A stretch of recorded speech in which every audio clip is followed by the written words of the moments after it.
बिस्मिल्लाहिर्रहमानिर्रहीम। अस्सलामु अलैकुम। डियर स्टूडेंट्स, वकार अरशद आपका बायोलॉजी टीचर। कैसे हैं आप सब? उम्मीद है खैर वाफियत से होंगे। आज का लेक्चर नए मौज़ूआत पे मुश्तमिल है। आज हम सेलुलर ऑर्गेनाइजेशन को डिस्कस करने वाले हैं। आइए आज के नए टॉपिक को नए जज्बों के साथ, नए हौसलों और वलवलों के साथ डिस्कस करते हैं और मूव करते हैं व्हाइट बोर्ड की तरफ।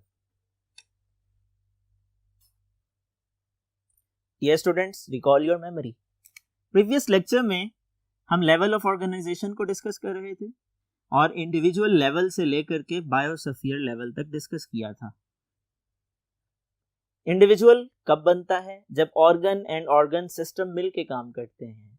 ऑर्गन मिलने से ऑर्गन सिस्टम बनता है और ऑर्गन सिस्टम के मिलने से इंडिविजुअल बनता है। एक इंडिविजुअल के अंदर मुख्तलिफ ऑर्गन सिस्टम्स पाए जाते हैं। मिसाल के तौर पे खुराक को हजम करने के लिए डाइजेस्टिव सिस्टम है, सांस के निज़ाम के लिए रेस्पिरेटरी सिस्टम है, पेशाब को बनाने के लिए, खून की सफाई के लिए यूरिनरी सिस्टम है। इसी तरह जिस्म के मुख्तलिफ हिस्सों में कोऑर्डिनेशन पैदा करने के लिए आपके जिस्म में, मेरे जिस्म में, इंसानों के जिस्म में नर्वस सिस्टम मौजूद है। जिस्म को हरकत देने के लिए मस्कुलर और स्केलेटल सिस्टम मौजूद है। डियर स्टूडेंट्स, ये सिस्टम्स कोऑर्डिनेटेड वे में काम करते हैं। जब आप एक्सरसाइज करते हैं, मेहनत और मुशक्कत वाला काम करते हैं, एबनॉर्मली हार्ड वर्क करते हैं, तो उस दौरान में ज़्यादा एनर्जी की ज़रूरत होती है, ज़्यादा रेस्पिरेशन की ज़रूरत होती है। उस ज़्यादा एनर्जी की ज़रूरत को पूरा करने के लिए ज़्यादा ऑक्सीजन दरकार होती है और ज़्यादा ऑक्सीजन को सप्लाई करने के लिए दिल की धड़कन तेज़ हो जाती है, आपके सांस की रफ्तार तेज़ हो जाती है, आपका रेस्पिरेटरी सिस्टम काम करता है,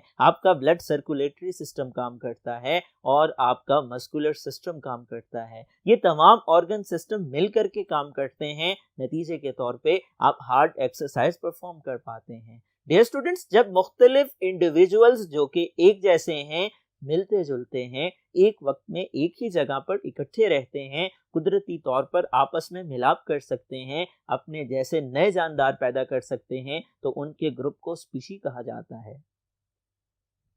जब मुख्तलिफ स्पीशीज मिलके रहती हैं, उनके ग्रुप को पॉपुलेशन कहा जाता है। पॉपुलेशन लार्ज भी हो सकती है, स्मॉल भी हो सकती है। पॉपुलेशन की एग्जांपल 2010 के सर्वे के मुताबिक पाकिस्तान में इंसानी आबादी है जो कि 173.5 मिलियन थी। डियर स्टूडेंट्स, पॉपुलेशन मिलती हैं, कम्युनिटीज बनती हैं। कम्युनिटीज दरअसल असेंबलेज है मुख्तलिफ पॉपुलेशन की, और कम्युनिटीज दो तरह की होती हैं, सिंपल और कम्प्लेक्स कम्युनिटी। सिंपल कम्युनिटी में नंबर ऑफ पॉपुलेशन कम होती हैं। इसकी एग्जांपल फॉलन लोग है, गिरा हुआ पत्ता है जिसके नीचे मौजूद कुछ इंसेक्ट्स होते हैं। डियर स्टूडेंट्स, कम्प्लेक्स कम्युनिटी की बात की जाए, ये बड़ी तादाद में पॉपुलेशंस पर मुश्तमिल होती है। इसकी एग्जांपल फॉरेस्ट, पॉन्ड और लेक है। डियर स्टूडेंट्स, जब कम्युनिटीज को कलेक्टिवली मिलाकर पढ़ा जाता है तो बायोस्फीयर बनता है। It constitute all the living world, all the communities of living world. तमाम की तमाम कम्युनिटीज को मजमूई तौर पे बायोस्फीयर कहते हैं। इसको zone of life on earth भी कहते हैं और इसकी डेप्थ समुंदर की गहराइयों से लेकर के बुलंदो बाला पहाड़ों की चोटियों तक है। साइंसदानों के मोहतात अंदाजे के मुताबिक 20 किलोमीटर है। आइए अब हम डिस्कस करते हैं इसके बाद आने वाले टॉपिक को, जो कि सेलुलर ऑर्गेनाइजेशन है। सेलुलर ऑर्गेनाइजेशन को समझने के लिए जरूरी है, आपके इल्म में होना चाहिए, जानदारों के 5 बड़े ग्रुप हैं। और वो कौन कौन से हैं? वो प्रोकैरियोट्स हैं,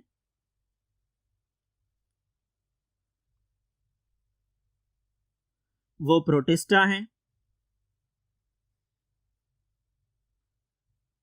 वो फंजाई हैं, वो प्लांट्स हैं, वो एनिमल्स हैं। Dear students, important for objective type question आपसे पूछा जा सकता है, जानदारों के ग्रुप्स के नाम बताइए। आपने याद रखना है ये 5 ग्रुप्स हैं। उसके बाद टाइप ऑफ सेल की बात की जाए, 2 तरह के सेल्स हैं, prokaryotic cell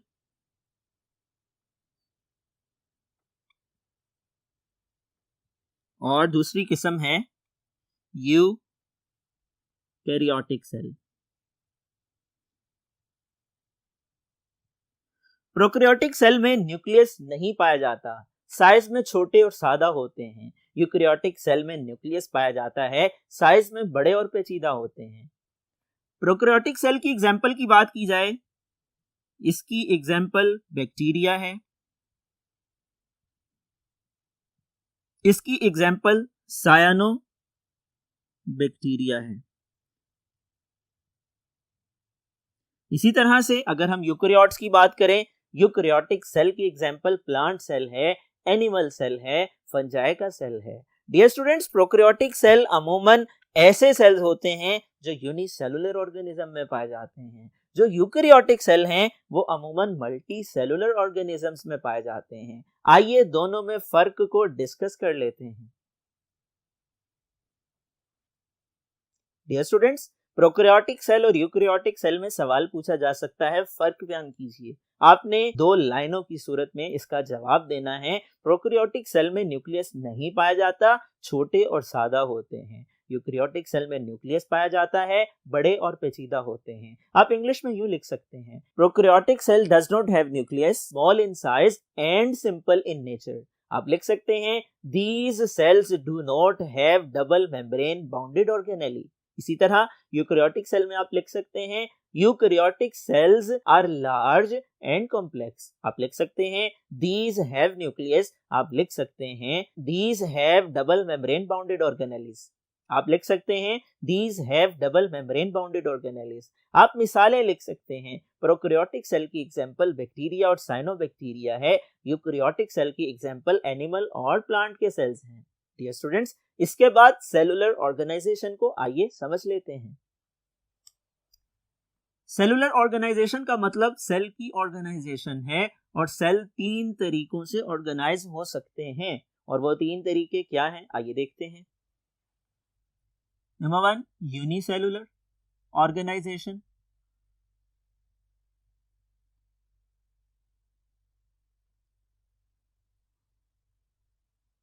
number 2, colonial organisation.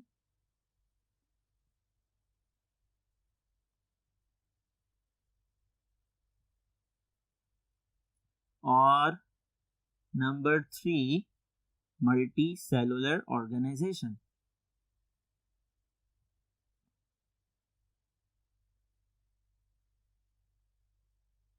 इन दोनों को एक एक करके डिस्कस कर लेते हैं। सबसे पहले देखिए यूनिसेलुलर ऑर्गेनाइजेशन को। दरअसल ये सेल की ऐसी ऑर्गेनाइजेशन है जिसमें किसी जानदार का जिस्म एक ही सेल पे मुश्तमिल होता है। ऐसे जानदार को यूनिसेलुलर ऑर्गेनिज्म कहते हैं। और यूनिसेलुलर ऑर्गेनिज्म की एग्जांपल की बात की जाए, अमेबा इसकी एग्जांपल है।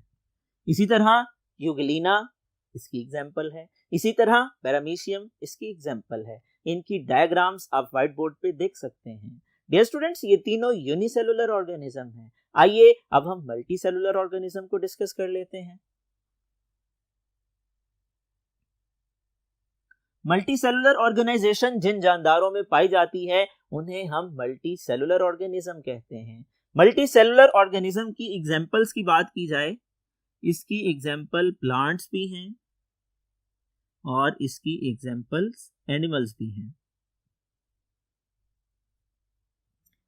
डियर स्टूडेंट्स, जो मल्टी सेलुलर ऑर्गेनाइजेशन रखने वाले जानदार हैं वो चूंकि मल्टी सेलुलर ऑर्गेनिज्म कहलाते हैं, उनके अंदर बहुत से सेल्स पाए जाते हैं और हर सेल का काम मखसूस होता है। जबकि यूनिसेलुलर, जिनका जिस्म एक ही सेल पे मुश्तमिल है, वो एक सेल उस जानदार की तमाम लाइफ एक्टिविटीज को कंटिन्यू करवाता है, कैरी ऑन करवाता है।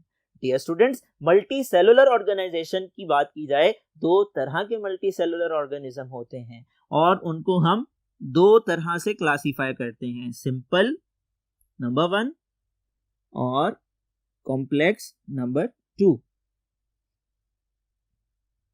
सिंपल मल्टी सेलुलर ऑर्गेनिजम्स वो होते हैं जो एक से ज्यादा सेल पर तो मुश्तमिल होते हैं लेकिन बहुत ज्यादा सेल्स पर मुश्तमिल नहीं होते। जबकि कॉम्प्लेक्स मल्टी सेलुलर ऑर्गेनिज्म वो हैं जो millions and billions and trillions of cells पे मुश्तमिल हैं, और इसकी एग्जांपल प्लांट्स और एनिमल्स हैं। डियर स्टूडेंट्स, इनकी एग्जांपल को डिस्कस करने से पहले कॉलोनियल ऑर्गेनाइजेशन को भी समझ लीजिए। कॉलोनियल ऑर्गेनाइजेशन एक unique type of cellular organization है। इसमें होता क्या है, ये होते तो यूनिसेलुलर ऑर्गेनिज्म हैं, लेकिन कॉलोनीज की सूरत में पाए जाते हैं, कॉलोनी बना के रहते हैं।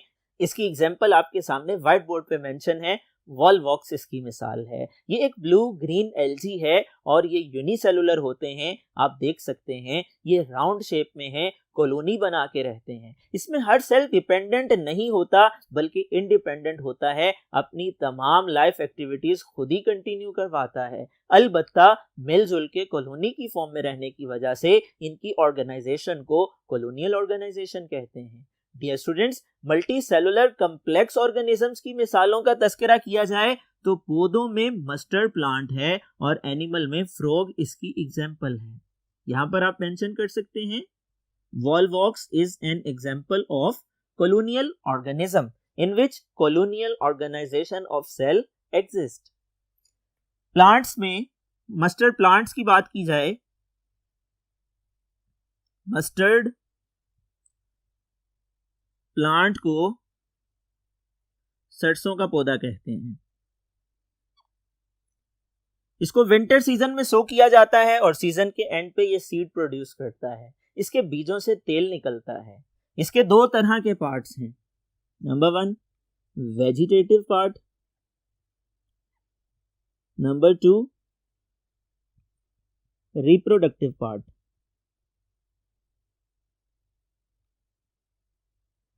वेजिटेटिव पार्ट की बात की जाए तो पौधे के तने को, पत्ते को, जड़ को यानी रूट, स्टेम और लीव को हम वेजिटेटिव पार्ट कहते हैं।